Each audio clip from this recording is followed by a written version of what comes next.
One of the things that I was determined to do as I grew up, because in the 60s and 70s I was pretty much in Ottawa, and I think we did little driving trips over into the United States, or East and Western Canada. I wanted really to see the world, like a lot of kids. So when I started work, and as well, especially when I went to England, that was my time where I got away.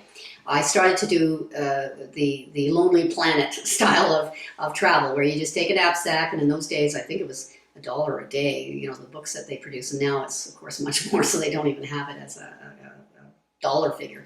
But I have done, and before I had children, a lot of travel where I would just get my knapsack and land in a place, and then with no itinerary. And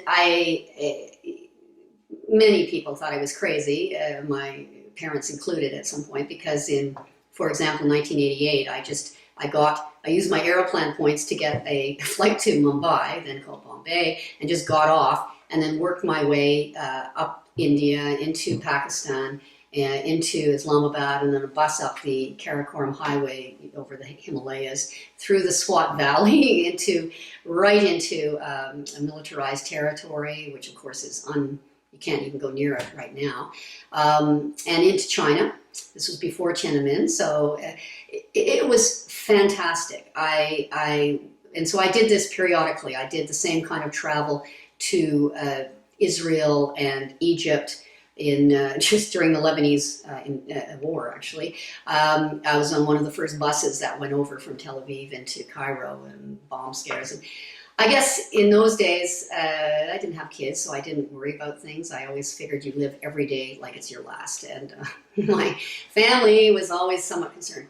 So I went to Russia. I did traveling to Russia. I got into trouble with the KGB. I knew a little Russian from high school and university, because of course I grew up in the Cold War years.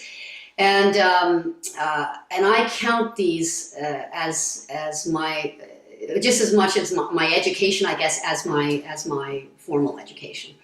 And when I ultimately studied at Oxford, was North-South relations, which is what we call nowadays it would be the emerging markets, and I did my thesis on the international monetary and financial structure. This was the way I traveled to get the practical side of things. What was going on with the banking crisis in 1982?